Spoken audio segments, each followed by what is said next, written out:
Hello दोस्तों, स्वागत है आपका एसएससी एमटीएस परीक्षा 2024 के इंग्लिश की तैयारी में। तो बिना किसी देरी के शुरू करते हैं आज का सेट 15 या क्लास 15। तो देखते हैं आज का पहला सवाल। जी हाँ, हम सभी क्वेश्चंस को मिला करके चलेंगे जिससे कि आपका बहुत ही शानदार हमारा प्रैक्टिस सेट एक लगे। जी हाँ, तो हमारा पहला सवाल है फाइंड द एरर से। जी हाँ, फाइंड द एरर हमारे एसएससी एमटीएस एग्जाम के लिए काफ़ी इंपॉर्टेंट हो जाता है। तो हमारा पहला सवाल है parts of the following sentence have been underlined and given as options. Select the option that contains an error. जी हाँ, इस सेंटेंस में दिया गया जो अंडरलाइन किया गया वर्ड है, जो सेंटेंस है, उसको हमें पहचानना है कि कौन से ऑप्शन, जी हाँ, कौन से चारों ऑप्शंस में हमारे जो एरर को दिया गया है उसी को हमें बतलाना है। तो क्या सेंटेंस है उसको हम देख लेते हैं एक बार। As soon as I shall win the lottery I hope to buy a Ferrari. जी हाँ, एसएससी एमटीएस के ये थर्ड शिफ्ट में पूछा गया क्वेश्चन से। तो दोस्तों इसमें कौन सा नियम लागू हो रहा है उसको हम जानते हैं नेक्स्ट स्लाइड पर। जी हाँ, कभी भी याद रखिएगा दोस्तों, कुछ मैं लिख रहा हूँ। जी हाँ, कभी भी कोई भी क्लोज में, जी हाँ, ये सेंटेंस यहाँ पर कही है। जी हाँ, क्लोज में एज लॉन्ग एज, थोड़ा दोस्तों राइटिंग सही नहीं है, देख लीजिएगा। As soon as when until और टिल और अनलेस यदि आ जाए तो इसको हम, जी हाँ, ये यदि वाक्य में आ जाए तो वो वाक्य जो होता है वो फ्यूचर टेंस में, जी हाँ दोस्तों, वो फ्यूचर टेंस में नहीं जाता है। जी हाँ दोस्तों, यदि ये सभी वर्ड आ जाए, as long as soon as when until till unless, ये सभी सेंटेंस में आ जाए तो हमारा जो सेंटेंस होता है वो फ्यूचर टेंस में नहीं जाता है। जी हाँ, फ्यूचर टेंस में नहीं होता है। तो अब देख लेते हैं इसमें और भी एक और नियम लागू होगा। जी हाँ, इसमें हम सिंपल प्रेजेंट टेंस, जी हाँ, सिंपल प्रेजेंट टेंस का यूज करेंगे, क्योंकि जो हमारा जो सेकंड क्लॉज दिया गया है उसमें भी हमारा प्रेजेंट टेंस ही, जी हाँ, सिंपल प्रेजेंट टेंस ही यूज हुआ है, इसीलिए हम इस पहले वाक्य में भी सिंपल प्रेजेंट टेंस का यूज करेंगे। तो आते हैं हम लोग वाक्य पर, समझते हैं इसको। जी हाँ दोस्तों, एज सुन एज से स्टार्ट है, रुकिए दोस्तों। जी हाँ, एज सुन एज से क्वेश्चन हमारा स्टार्ट है। तो ये जो हमारा वाक्य है वो शायद यहाँ पर दिया गया, यानी कि ये फ्यूचर टेंस में चला गया। तो ये हमारा जो सेंटेंस है फ्यूचर टेंस में कभी भी नहीं जा सकता है, एज सुन एज वाक्य में आ जाए तो। जी हाँ दोस्तों, और जो हमारा जो सेकंड क्लॉज है आई होप, यानी कि ये प्रेजेंट इनडेफिनिट टेंस में है, तो हमारा पहला वाक्य भी प्रेजेंट इनडेफिनिट टेंस में ही होगा। तो यहाँ पर हमारा किस पार्ट में एरर हो जाएगा, हमारा किस पार्ट में एरर हो जा रहा है, ऑप्शन नंबर सी। जी हाँ, शैल विन इसी पार्ट में हमारा, ऑप्शन नंबर सी पार्ट में हमारा एरर हो जा रहा है। जी हाँ दोस्तों, यहाँ पर आई विन ही केवल होगा, आई शैल विन नहीं होगा। तो बढ़ते हम लोग नेक्स्ट क्वेश्चन की ओर। यदि वीडियो दोस्तों पसंद आए तो वीडियो को एक लाइक जरूर कीजिएगा, और इसका पीडीएफ पाने के लिए आप हमारे टेलीग्राम चैनल से जुड़ सकते हैं, जिसका लिंक मैंने वीडियो के डिस्क्रिप्शन बॉक्स में दे दिया है। जी हाँ, नेक्स्ट क्वेश्चन भी हमारा फाइंड द एरर से है, सभी क्वेश्चंस को हम मिला करके चलेंगे। Manisha saw an old elephant in the wild life reserve while she was on safari tour. जी हाँ दोस्तों, इसमें कौन सा हमारा नियम लागू हो रहा है उसको हम जानते हैं नेक्स्ट स्लाइड पर। जी हाँ, नेक्स्ट क्वेश्चन है हमारा।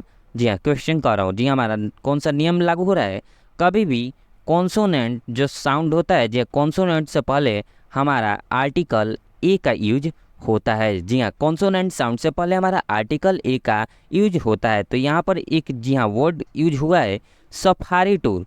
जी हाँ, सफारी टूर, यानी कि सफारी टूर। जी हाँ, सफारी यहाँ पर कॉन्सोनेंट साउंड है, तो इसीलिए हमारा, और जी हाँ, इसके पहले ए का यूज करेंगे। जी हाँ, सफारी टूर का, जी हाँ, सफारी टूर के पहले हम ए का यूज करेंगे, क्योंकि कॉन्सोनेंट से पहले हम ए का यूज करते हैं। तो आते हैं हम लोग वाक्य पर।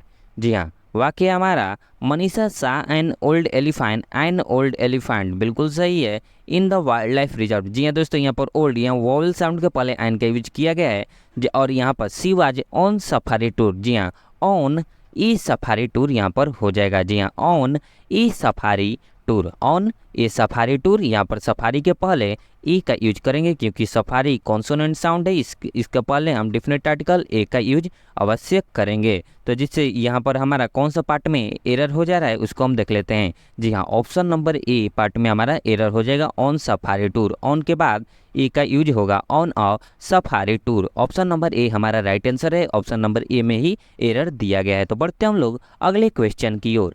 जी हाँ, सभी क्वेश्चंस जी को मिला करके चल रहे हैं। तो जिसमें कि हमारा जी हाँ नेक्स्ट क्वेश्चन है सेंटेंस इम्प्रूवमेंट से काफ़ी इंपॉर्टेंट हो जा रहा है हमारा एसएससी एमटीएस 2024 के एग्जाम के लिए सेंटेंस इम्प्रूवमेंट, क्योंकि इंग्लिश का एक एक सवाल 3-3 मार्क्स के हो जा रहे हैं जो कि काफ़ी इंपॉर्टेंट हो जाते हैं आपके लिए। जी हाँ, सभी के लिए ये 3-3 मार्क्स बहुत ही इंपॉर्टेंट होते हैं। जी हाँ दोस्तों, तो काफ़ी ध्यान से देखिएगा वीडियो को। France is a largest country. जी हाँ दोस्तों, ये जो अंडरलाइन वर्ड किया गया है इसमें हम कौन सा जी हाँ कौन सा ऑप्शंस रखें कि ये जो हमारा सेंटेंस है वो इम्प्रूव हो जाए। जी हाँ, तो इसमें कौन सा नियम यूज हो रहा है उसको हम जानते हैं नेक्स्ट स्लाइड पर। जी हाँ, कौन सा इसमें रूल लगेगा उसको हम देख लेते हैं। कभी भी दोस्तों नाउन को डिस्क्राइब करने के लिए यानी कि नाउन की व्याख्या करने के लिए हम एडजेक्टिव का जो होता है पॉजिटिव डिग्री का यूज करते हैं। जी हाँ, पॉजिटिव डिग्री का यूज करते हैं।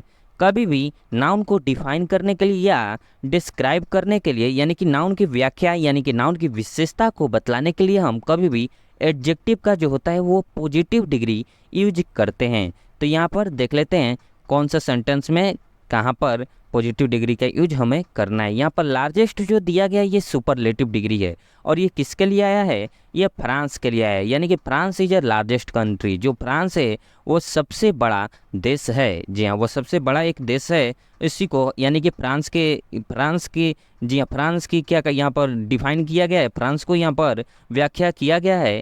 फ्रांस के बारे में डिस्क्राइब किया जा रहा है कि ये जो लार्जेस्ट कंट्री है। तो यहाँ पर हम नाउन की कभी भी हम व्याख्या जब करते हैं तो यहाँ पर पॉजिटिव डिग्री का यूज करते हैं और लार्जेस्ट जो है सुपरलेटिव डिग्री है। तो यहाँ पर लार्जेस्ट का पॉजिटिव डिग्री होता है LARGE, लार्ज हो जाएगा। यहाँ पर ST हटा देंगे तो हमारा ऑप्शन नंबर कौन सा सही हो जाएगा, ऑप्शन नंबर डी हमारा राइट आंसर हो जाएगा। जी हाँ, लार्ज का यूज करेंगे। France is a large country, France is a large country. तो अब हमारा वाक्य बिल्कुल इम्प्रूव, सेंटेंस इम्प्रूव हो गया है। तो option number D right answer हो जाएगा। तो बढ़ते हम लोग अगले क्वेश्चन की ओर। नेक्स्ट क्वेश्चन है हमारा सेंटेंस इम्प्रूवमेंट से ही है। जी हाँ, नेक्स्ट क्वेश्चन सवाल है आपका, no sooner had the sun risen over the horizon when the birds began to chirp and the squirrels started to scamper around the park. जी हाँ, MTS की ये थर्ड शिफ्ट में पूछा गया क्वेश्चन है। जी इसमें कौन सा नियम लग रहा है उसको भी हम जान लेते हैं स्लाइड पर। जी हाँ दोस्तों, कभी भी ये जो इसके पहले भी हमने एरर में भी इसको जाना, इसमें भी जान लेते हैं। नो सूनर डॉट दाइन। जी हाँ दोस्तों, नो सूनर और इसके साथ यूज होता है दाइन, जो कि एक ये फिक्स कंजक्शन पेयर है। जी हाँ, फिक्स ये कंजक्शन पेयर कहलाता है। जी हाँ, नो सूनर और प्लस दाइन ये जो है कंजक्शन का ये फिक्स पेयर कहलाता है। जी हाँ, फिक्स पेयर होता है। तो अब हम देख लेते हैं इसमें कहाँ पर क्या यूज होने वाला है। तो यहाँ पर देख लेते हैं। जी हाँ, नो सूनर। जी हाँ, नो सूनर तो यहाँ पर यूज हो रहा है, लेकिन नो सूनर के साथ हमने बतलाया कि दाइन का भी यूज होता है। तो यहाँ पर वेन आया है, जबकि वेन नहीं होगा दोस्तों, यहाँ पर दाइन होगा। यानी कि दाइन, यहाँ पर वेन को हटा दे रहे हैं, यहाँ पर दाइन हो जाएगा THAN। दाइन द बर्ड्स बिगेन। जी हाँ, दाइन द बर्ड्स बिगेन ये हमारा हो जाएगा, तब हमारा सेंटेंस इंप्रूव हो जाएगा, क्योंकि नो सूनर के साथ हमारा दाइन का यूज होता है जबकि वेन का यूज नहीं होता है। जी हाँ, नो सूनर प्लस दाइन का हम यूज करेंगे। तो कौन सा ऑप्शन नंबर हमारा राइट हो जाएगा, ऑप्शन नंबर डी राइट हो जाएगा। दाइन द बर्ड्स बिगेन। जी हाँ, option number D right answer हो जाएगा। वेन होगा नहीं यहाँ पर। जी हाँ, दाइन बर्ड्स बिगिन। जी हाँ, दाइन द भी है तो यहाँ पर द लिखा गया नहीं है, तो ऑप्शन नंबर बी भी गलत है। वहाँ पर बिगेन और यहाँ पर बिगिन, इसीलिए गड़बड़ हो जा रहा है। और वेन तो होगा ही नहीं, तो ऑप्शन नंबर डी हमारा राइट आंसर हो जाएगा, दाइन द बर्ड्स बिगेन। तो बढ़ते हम लोग नेक्स्ट क्वेश्चन की ओर। ऑप्शन नंबर डी हमारा राइट आंसर हो जाएगा। जी हाँ, नेक्स्ट क्वेश्चन है हमारा वन वर्ड सब्स्टिट्यूशन से, यानी कि अनेक शब्दों के एक शब्द से। जी हाँ दोस्तों, काफ़ी इंपॉर्टेंट हो जाते हैं हमारे एग्जाम के लिए। काफ़ी इजी वर्ड्स भी होते हैं और काफ़ी जी हाँ इजी टू मॉडरेट हैं, तो देखिएगा ध्यान से। जी हाँ, copying someone else work and trying to submit it as your own. जी हाँ, किसी की कॉपी करना, जी हाँ, किसी का कॉपी करना कुछ भी जो काम होता है और उसको ट्राइंग करना कि ये मेरा है, ये अपना, ये मेरा खुद का कंटेंट है, ये दिखलाना, ये क्या कहलाता है, इसको हम एक वर्ड में क्या कहेंगे, यही हमें बतलाना है। तो इसको हम कहेंगे ऑप्शन नंबर ए, प्लेगरिज्म। जी हाँ, प्लेगरिज्म का अर्थ होता है यानी कि साहित्यिक चोरी। जी हाँ दोस्तों, जी हाँ, अपने, जी हाँ, दूसरे के कंटेंट, दूसरे के साहित्य को अपना बना लेना है और दिखलाना कि ये मेरा साहित्य है। जी हाँ, कोई भी कथा कहानी या कुछ भी हो जो जिसको दिखलाना कि ये मेरा कंटेंट है। जी हाँ, तो यानी कि प्लेगरिज्म इसको एक वर्ड में कहेंगे यानी कि साहित्यिक चोरी। और सभी हम ऑप्शंस को भी देख लेते हैं, काफ़ी इंपॉर्टेंट वर्ड है पोलीगैमी। पोलीगैमी का अर्थ होता है बहुविवाह प्रथा। जी हाँ, यानी कि एक से ज़्यादा, यानी कि बहुविवाह प्रथा कहलाता है। और एक और वर्ड है प्रीमेबल। जी हाँ, प्रीमेबल का अर्थ होता है प्रस्तावना और एक्सटेम्पोर का अर्थ होता है बिना किसी तैयारी के। जी हाँ, बिना तैयारी के एक्सटेम्पोर कहते हैं। तो बढ़ते हैं हम लोग अगले क्वेश्चन की ओर। नेक्स्ट क्वेश्चन भी हमारा वन वर्ड सब्स्टिट्यूशन यानी कि अनेक शब्दों के एक शब्द से है, फेल टू फंक्शन नॉर्मली। जी हाँ, फेल टू फंक्शन नॉर्मली यानी कि नॉर्मली जो फंक्शन होता है वो फेल हो जाता है, उसी के बारे में हमें बतलाना है। यानी कि फेल टू फंक्शन नॉर्मली यानी कि नॉर्मली जो फंक्शन होता है उसमें, नॉर्मली जो फंक्शन यानी कि नॉर्मली जो काम होता है उसमें वो न कर पाना, उसमें फेल हो जाना, वो क्या कहलाता है। तो इसका ऑप्शन नंबर जो हमारा हो जाएगा, ऑप्शन नंबर डी इसका राइट आंसर हो जाएगा, यानी कि मैल फंक्शन। जी हाँ, मैल फंक्शन यानी कि गड़बड़ी होना। फेल टू फंक्शन नॉर्मली यानी कि जो नॉर्मल सामान्य तौर पर जो हो रहा है उसको होने में, जो काम हो रहा है वो ना हो पाना, यानी कि वो नॉर्मल नहीं है, उसमें फेल हो जाना, नॉर्मली उस काम में फेल हो जाना। जी हाँ, फेल टू फंक्शन नॉर्मली जो कि सामान्य जो काम होता है उसमें करना, जो फंक्शन होता है वो काम ना कर पाए, यानी कि कोई मशीन है जो नॉर्मली जो काम कर रहा है और उसका जो फंक्शन गड़बड़ा जाए यानी कि फेल हो जाए, वो काम नॉर्मली न कर पाए, उसे ही हम कहते हैं फेल टू फंक्शन नॉर्मली यानी कि मैल फंक्शन। जी हाँ, यानी कि गड़बड़ी करना। तो अब देख लेते हैं, जी गड़बड़ी करना। मैल ट्रीट, मैल ट्रीट का अर्थ होता है दुर्व्यवहार करना। मैंगल, मैंगल का अर्थ होता है नष्ट करना। और मैनिपुलेट का अर्थ होता है हेरफेर करना। तो बढ़ते हैं हम लोग नेक्स्ट क्वेश्चन की ओर। नेक्स्ट क्वेश्चन है हमारा सिनोनिम। जी हाँ, सिनोनिम्स एंड एंटोनिम्स हमारे एग्जाम के लिए काफ़ी इंपॉर्टेंट है और इसके लिए जी हाँ हमारे चैनल पर स्पेशल बैच भी चल रहा है। जी हाँ, एंटोनिम्स का हमारा जो क्या कहलाता है प्रैक्टिस सेट चल रहा है हमारे चैनल पर, उसको भी विजिट करके आप देख सकते हैं। और दोस्तों वीडियो पसंद आ रहा है तो वीडियो को एक लाइक जरूर कीजिएगा। ट्रिवियल, जी हाँ, ट्रिवियल का अर्थ क्या होता है? ट्रिवियल का अर्थ होता है तुच्छ या मामूली। यहाँ पर लिख दे रहा हूँ, तुच्छ या मामूली। जी हाँ, तुच्छ या मामूली होता है ट्रिवियल का अर्थ। तो इसका हमें सिनोनिम्स बतलाना है जो कि यही अर्थ तुच्छ या मामूली दे। जी हाँ, अर्थ। तो ऑप्शन नंबर ए हमारा राइट आंसर हो जाएगा। माइनर, जी हाँ, माइनर का अर्थ भी होता है मामूली। तुच्छ, जी हाँ, माइनर का अर्थ भी होता है मामूली। तो ऑप्शन नंबर ए जो है हमारा राइट आंसर हो जाएगा, माइनर। जी हाँ, अब सभी हम ऑप्शंस को भी देख लेते हैं। फैटल यानी कि घातक। डिसिसिव, या डिसिसिव यानी कि निर्णायक। जी हाँ, और फॉर्मल का अर्थ होता है औपचारिक। तो बढ़ते हैं हम लोग नेक्स्ट क्वेश्चन की और। नेक्स्ट क्वेश्चन भी हमारा सैन्यों से है यानी कि पर्यायवाची शब्द हैजार्ड। जी हाँ, हैजार्ड का अर्थ होता है खतरा यानी कि डेंजर। जी हाँ, डेंजर। तो इसका हमें सिनोनिम्स बतलाना है कि यानी कि और भी एक और वर्ड जो हैजार्ड यानी कि डेंजर यानी कि खतरा का अर्थ दे। तो ऑप्शन नंबर जो डी है हमारा राइट आंसर हो जाएगा, एक्सीडेंट। एक्सीडेंट का अर्थ हो जाएगा यहाँ पर दुर्घटना। जी हाँ, दुर्घटना हो जाएगा। अब हम सभी ऑप्शंस को भी देख लेते हैं। मार्वल, मार्वल का अर्थ होता है अद्भुत।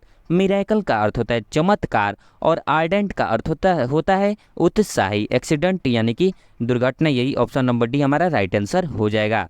तो देखते हैं हम लोग अगले क्वेश्चन की ओर बढ़ते हैं। जी हाँ, अब हमारा नेक्स्ट क्वेश्चन है एंटोनिम से, ये भी काफ़ी इंपॉर्टेंट है। तो जी हाँ, और इसका क्लास भी जी हाँ अलग से चल रहे हैं हमारे चैनल पर, तो काफ़ी ध्यान से उसको भी देख सकते हैं। जी हाँ, क्योंकि एक एक वर्ड हमारे लिए बहुत ही इंपॉर्टेंट हो जाते हैं एसएससी एमटीएस 2024 के एग्जाम के लिए, क्योंकि ये सभी वर्ड पीवाईक्यू क्वेश्चन है, तो काफ़ी वीवीआई हैं। जी हाँ, हाइप्ड, हाइप्ड का अर्थ क्या होता है? हाइप्ड का अर्थ होता है प्रचार करना। जी हाँ, प्रचार करना जोरों शोरों से। जी हाँ, हाइप्ड यानी कि प्रचार करना, प्रचार प्रसार करना।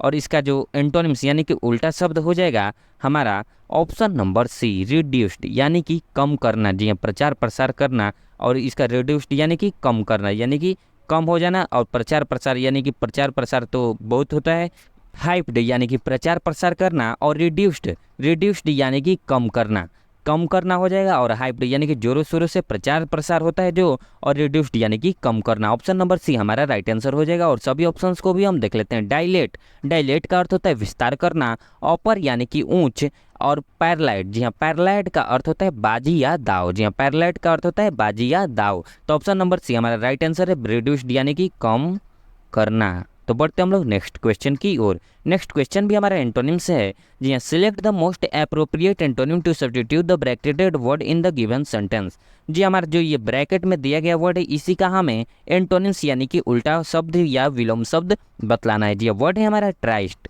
जी हाँ दोस्तों, ट्राइस्ट काफ़ी इंपॉर्टेंट वर्ड है। ट्राइस्ट का अर्थ क्या होता है पहले ये हम जानते हैं। ट्राइस्ट का अर्थ जी हाँ क्या होता है ये हमें पहले जानना है। ट्राइस्ट का अर्थ होता है पृथक्करण या अलगाव। जी हाँ दोस्तों, यहाँ पर लिख दे रहा हूँ अलगाव। जी हाँ अलगाव। अब इसका हमें उल्टा शब्द बतलाना है। जी हाँ ट्राइस्ट का अर्थ, जी हाँ ट्राइस्ट का मतलब, जी हाँ उल्टा शब्द, उल्टा इसका हो जाएगा अलगाव या पृथक्करण। जी हाँ, और ट्राइस्ट का अर्थ होता है मुलाकात। जी हाँ विजिट, मुलाकात। कहाँ पर लिख दो दोस्तों, यहाँ पर लिख दे रहा हूँ। जी हाँ मुलाकात। ट्राइस्ट का अर्थ हो जाएगा मुलाकात। जी हाँ ट्राइस्ट का अर्थ हो जाएगा मुलाकात, और इसका उल्टा शब्द हो जाएगा अलगाव। और अलगाव को हम कह सकते हैं ऑप्शन नंबर डी, सेपरेशन। जी हाँ सेपरेशन का अर्थ होता है पृथक्करण या अलगाव, और ट्राइस्ट का अर्थ होता है मुलाकात। जी हाँ, अब सभी हम ऑप्शंस को भी देख ले रहे हैं। रेंडेजवस, जी हाँ रेंडेजवस का अर्थ होता है मिलन स्थल, और इंगेजमेंट यानी कि भागीदारी। डेट का अर्थ होता है मुलाकात। जी हाँ डेट का अर्थ होता है मुलाकात। तो बढ़ते हम लोग, और डेट का मतलब दिनांक भी होता है, और डेट मतलब मुलाकात भी होता है। तो बढ़ते हम लोग नेक्स्ट क्वेश्चन की ओर। ऑप्शन नंबर डी सेपरेशन हमारा राइट आंसर हो जाएगा, अलगाव। तो जी नेक्स्ट क्वेश्चन है हमारा एडियम एंड फ्रेज से। काफ़ी इंपॉर्टेंट रोल करता है हमारे एसएससी एमटीएस एग्जाम में। जी हाँ एडियम एंड फ्रेज से क्वेश्चन भी पूछे जाते हैं। तो फ्रॉम स्क्रैच। जी हाँ दोस्तों, फ्रॉम स्क्रैच का अर्थ होता है टू स्टार्ट यानी कि प्रारंभ से। जी हाँ फ्रॉम द बिगिनिंग कह सकते हैं, यहाँ पर स्टार्ट लिख दे रहा हूँ समझने के लिए। जी हाँ फ्रॉम स्क्रैच का अर्थ होता है प्रारंभ से, यानी कि फ्रॉम द बिगिनिंग यानी कि शुरुआत करना है। तो ऑप्शन नंबर बी जो है हमारा राइट आंसर हो जाएगा, फ्रॉम द बिगिनिंग यानी कि प्रारंभ से। तो बढ़ते हम लोग नेक्स्ट क्वेश्चन की ओर। जी हाँ नेक्स्ट क्वेश्चन है इडियम एंड फ्रेज से ही द होल 9 यार्ड्स। ये जो अंडरलाइन किया गया सेंटेंस है, इसी का हमें इडियम एंड फ्रेज का सही अर्थ बतलाना है। जी हाँ द होल 9 यार्ड्स का अर्थ होता है द होल यानी कि होल यानी कि पूर्ण, संपूर्ण यानी कि पूरा। द होल 9 यार्ड्स यानी कि सब कुछ, हर तरह से। जी हाँ सब कुछ यानी कि एवरीथिंग, एवरीथिंग। तो इसका राइट आंसर हो जाएगा हमारा option number B, everything all the way, यानी कि एवरीथिंग ऑल द वे। इसका राइट मीनिंग हो जाएगा इस इडियम एंड फ्रेज का, द होल 9 यार्ड्स यानी कि एवरीथिंग ऑल द वे यानी कि सब कुछ और हर तरह से। जी इसका अर्थ ही हो जाएगा एवरीथिंग मतलब सब कुछ, ऑल द वे यानी कि हर तरह से, हर राह से। तो बढ़ते हम लोग नेक्स्ट क्वेश्चन की ओर। जी नेक्स्ट क्वेश्चन है हमारा मिस स्पेल्ट वर्ड से। जी हाँ मिस स्पेल्ट वर्ड हमारे लिए बहुत ही इंपॉर्टेंट हो जाता है, क्योंकि ये फ्री के मार्क्स कहे जाते हैं, लेकिन इसी में बहुत सारी गलतियाँ होती हैं। तो बढ़ते हम लोग पहले सवाल की ओर।